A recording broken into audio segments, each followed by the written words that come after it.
Do you play Magic the Gathering? You can pre-order a booster box, fat pack, and both Planeswalker decks in one sweet, affordable bundle. Affiliate link below. Hey, what's going on, everybody? My name is Matt Jarbo. This is the Mundane Matt channel, and my voice is almost back, which is good because I really want to be able to speak for this because I'm a little bit ticked off.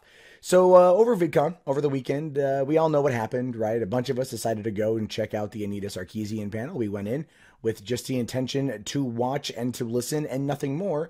And of course, from the panel, Anita Sarkeesian attacked and defamed Sargon of Akkad, Carl Benjamin, and then of course doubled down on this yesterday with an "I'm a victim" blog post about the entire situation.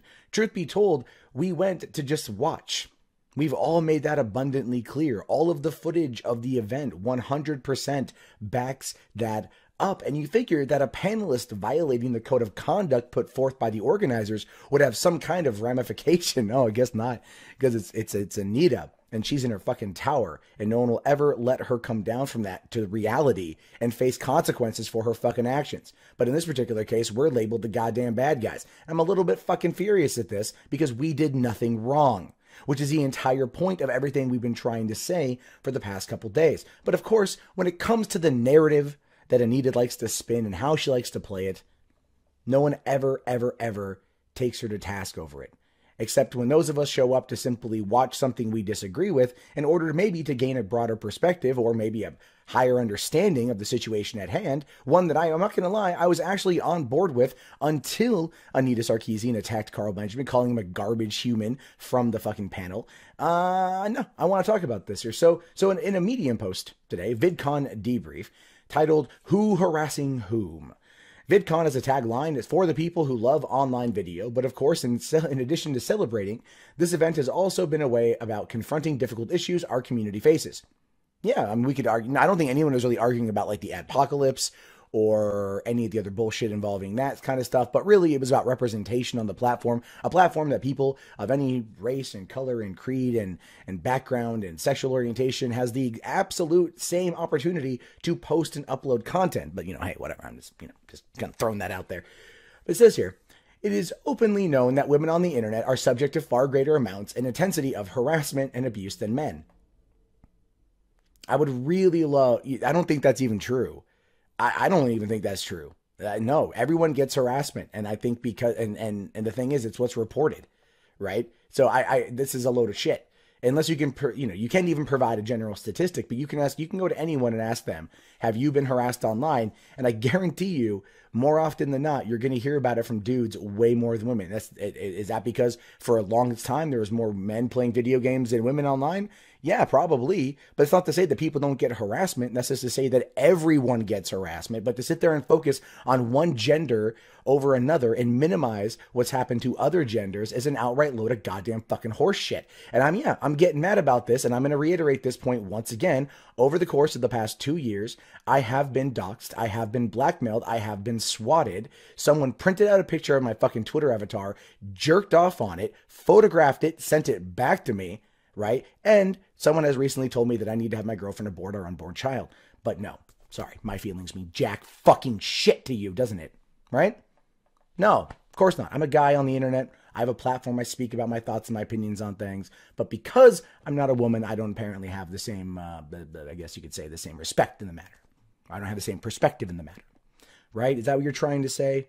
VidCon officials writing this goddamn fucking horse shit? Is that what's going on? Because that's pretty much what's going down right now.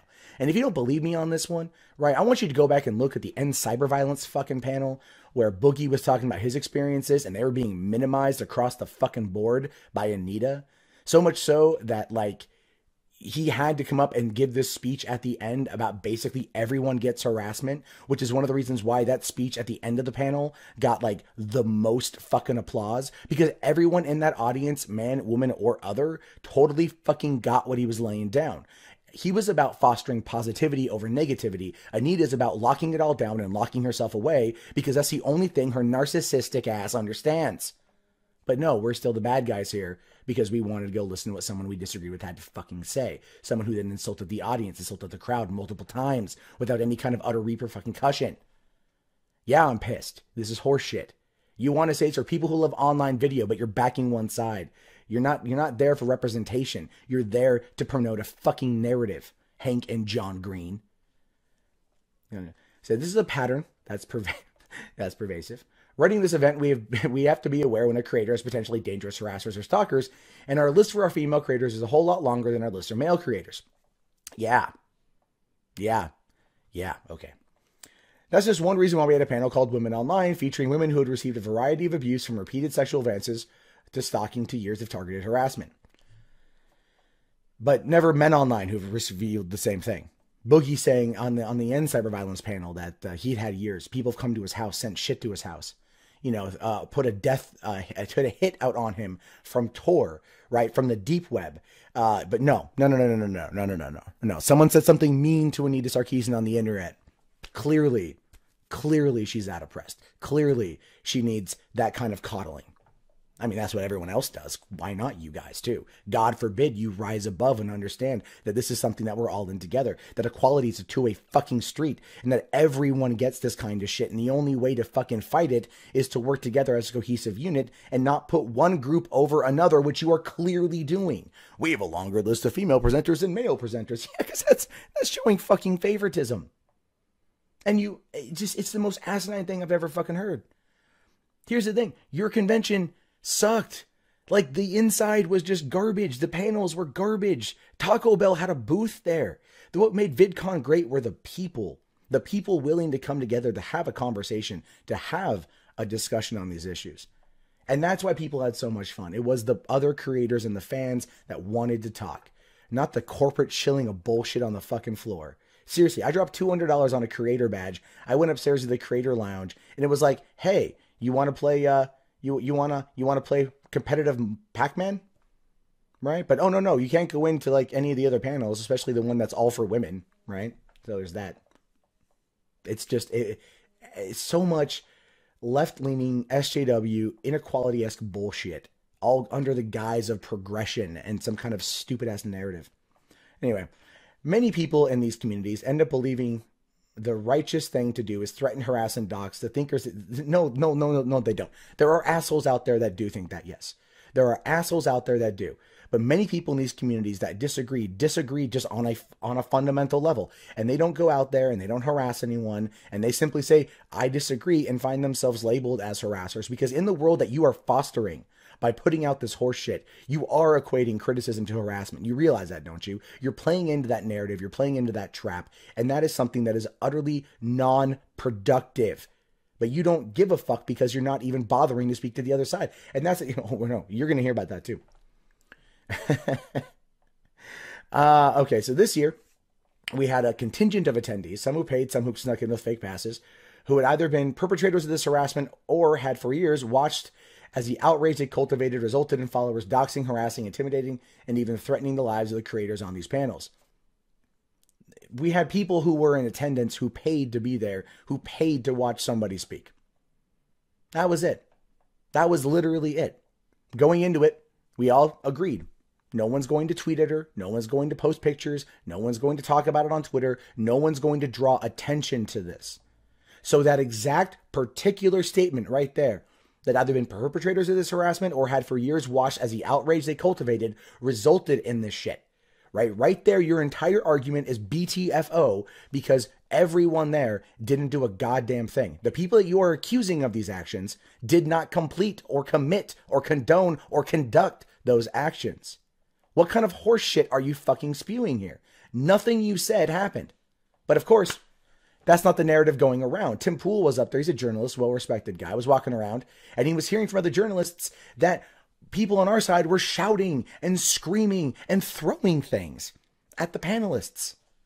That's the kind of lies that are being perpetrated. It's by people who didn't even bother to watch the goddamn footage. Because this is the best thing about VidCon. It was like walking into a real life 1984. Everyone's watching you. Everyone has cameras. There is footage of everything from multiple angles at any given point in time. You can go for yourself and look through the unblinking eye of the lens and see what the fuck went down. Did you do that? Clearly the fuck not. Clearly the fuck not. All right. It's difficult to imagine that this group of people who are aware that their channels have been a base camp for years of harassment for some of our panelists did not realize that by arriving early, To fill up the front 3 rows of a panel was going to be intimidating. In any case, it looked like the intentional intimidation to most people in attendance, and the panelists were understandably on edge throughout the discussion. You know what? Here's the deal with that. We paid money to be there. We paid money for your convention. This was a panel on women online, something many of us discuss openly. We discuss about equality. We discuss that people out there are treated like shit, and there's only one way to really kind of work forward, and that is through we're coming together and not featuring one group over another through favoritism. And as a result of that, yeah, we got there. There were many of us there, but I'm gonna let you in on a little fucking secret. Do you know how much dead space there was at those panels? How many seats weren't being filled? A lot. We might have rolled in 30 to 40 deep, taking up the first couple rows of one side. The other side didn't have that many either. It wasn't like this was a full panel. We made up at least 50, 60% of everyone that was there. And we were just there to listen. And only when shots were fired from the podium down to the audience did anyone say anything. Applause, respond, whatever. It was only when provoked, when attacked, when the aggressor from the podium, your guest, your featured guest, attacked a paid attendance member. But yet we're the bad guys here. Right? Isn't that funny? Isn't that funny how people who go up and they sit there and they say nothing, they do nothing, they just listen, they're called the bad guys? Is that just kind of funny? Right? It's really interesting too, because like I said, I was actually listening to what a lot of Anita was saying. I was very much listening to it. I was understanding. I was empathetic. I was very empathetic because of what's happened to me in the past. As I think anyone who's actually been victims of that in the past would be empathetic. But then to have her turn around and try to attack someone who's done nothing to her other than criticize her on the internet, it's just hysterical. It's utterly hysterical that you're backing this kind of abuser. And that's exactly what's happening here. Anita abused Carl Benjamin.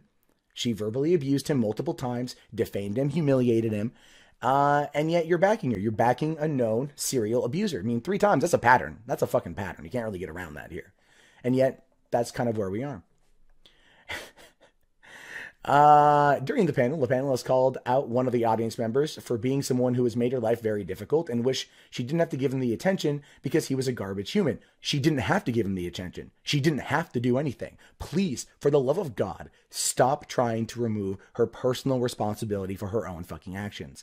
She's the one who made the claim. She's the one who called him a shithead, called him a serial harasser, called him a garbage human, violated your code of conduct, and yet was still allowed to come back to another panel 2 days later. You know what? You find it kind of funny, don't you? You find it kind of funny that this is the kind of shit going down. And then go on and say, look, we don't want our panelists to insult our audience members, even when we completely understand that the comment exists in a much broader and pretty messed up context, which is fucking horseshit. Even when people have said hateful things that everyone in our office disagrees with, we have a policy, and it exists not just to protect people at the show, but to protect our ability to have these conversations. So if you're allowed, okay, it wasn't a conversation. It wasn't allowed to be a conversation. Every person who went up to the mic to ask a question was shut down. Everyone who went up to the mic to just engage in that such conversation was shut down. The conversation on the fucking panel wasn't even a conversation. It was a one-sided "what about me" from Anita, which then put everybody else on edge. Even the girl adjacent to Anita, I forget her name, but she was the one on Anita's right.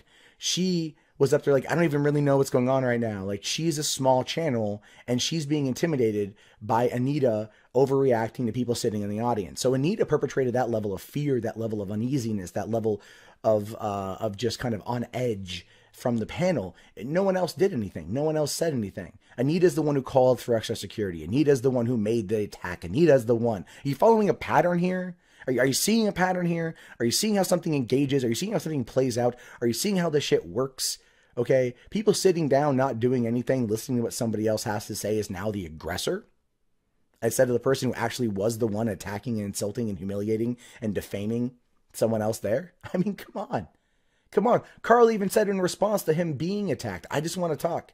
And she's like, whatever, dude. Never mind the fact. And let's just bring this out here. So you've got a person who was sitting next to Carl, Andy Worski. Great guy. Love Andy. Okay, he's been very critical of Francesca Ramsey, a woman on another panel from a couple of days later. And guess what? Francesca and Andy went and had a conversation, right? They had a conversation. They hugged it out. And they're actually going to be talking, working towards the future. Isn't that funny? How it happens when an actual conversation can take place, not a one-sided attack from a fucking stage. That's interesting. Just putting that out there. Anyway, so our founder, Hank Green, talked with our panelists and said 2 things. One, he told her that her comment had violated our policy. It should be comments. There's 3. I just want to make sure that there's more than one. It's a plural on that one. It's comments. All right, multiple violations of the code. But that he understood that there was broader context, which, to be clear, we were blissfully ignorant of until this weekend and remain an expert in. There wasn't anything there. There wasn't anything there. At this point, I expect this all to be banned next year. He apologized for her having not been more aware of and active in understanding the situation before the event, which resulted in her being subject to hostile environment that she'd not signed up for. She created the hostile environment. She created the hostile environment. Why are you not seeing that? Why are you not understanding that? Why are you not engaging in that conversation? She created it, but yet we're the bad guys for showing up to listen to someone we disagree with politically. Isn't that the entire point?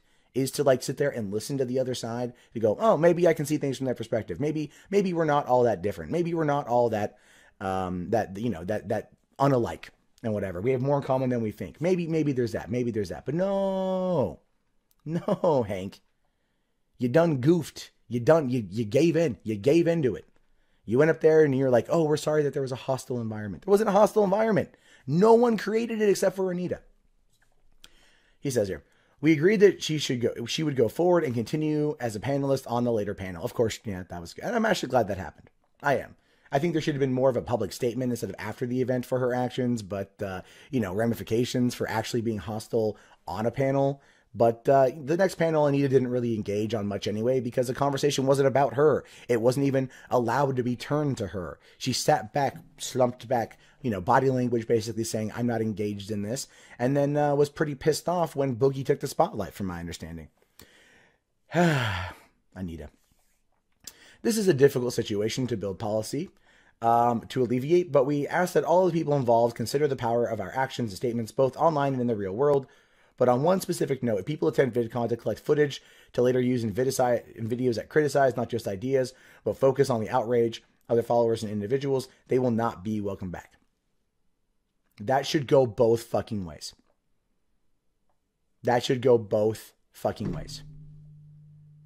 You allowed this to happen. You did, VidCon. And now you're mad at one side over the other. Anita created the hostile environment. We're at a place called VidCon. And it's so funny, too, because you're saying here, but if people attend VidCon to collect footage to later use in videos that criticize not just ideas, but focus on the outrage of their followers or individuals, then they won't be invited back. Okay, so collect footage. I'm not using any footage from any of this. So am I allowed back? Am I disinvited? Am I banned from VidCon? Not going to stop me from going. I had too much fun. I'm going to totally go back. But the thing I want you to understand here, Hank, and Josh and anyone else involved, whoever might watch this, gotten this far, because I'm pretty pissed, is that your panelist is the person who fired off the shot. Your panelist is the person who kicked off that first domino. Your panelist is the person who started the abuse. Your panelist did these things, but it has been vindicated in your eyes because some people have been critical of her on the internet. No one said a word to her. No one did anything. And by the way, just as a quick side note here, when you say fill up the first 3 rows, I would just like to make a quick point here. I mentioned kind of a little bit of this earlier. When we got there, which was like 10 minutes before the panel started, no one was there. No one was there. And at the end of the panel, when security asked us to sit in the back for the next one, guess what? We did. Because we were there to listen and to learn. And if anything, maybe possibly actually have a goddamn discussion. But if you, Hank, would have actually reached out to Sargon or anyone else who was involved in any of this and gotten their side of the story instead of just listening and believing, maybe you'd have a greater fundamental understanding of what actually transpired at your event and not resort to these kind of cheap bullshit tactics to try to keep people from coming who, believe me when I say this, when it represents that side of the internet, are growing in numbers. They're not negative. They're not hostile. They're people with a different set of ideas who are willing to talk, but are met with so much anger and hatred as a result of it that you have to back them out of fear of whatever the fuck reason. I got no idea. But for the rest of you out there, what do you think about this? Did VidCon double down on lunacy, or were they at least trying to mitigate the damage the best that they could? These are things I want to hear. Let me know in the comments. They should be interesting, but as always, they are never shut the hell off because unlike VidCon, I want different opinions. So I'll talk to you guys later. Have yourself a fantastic day and peace out.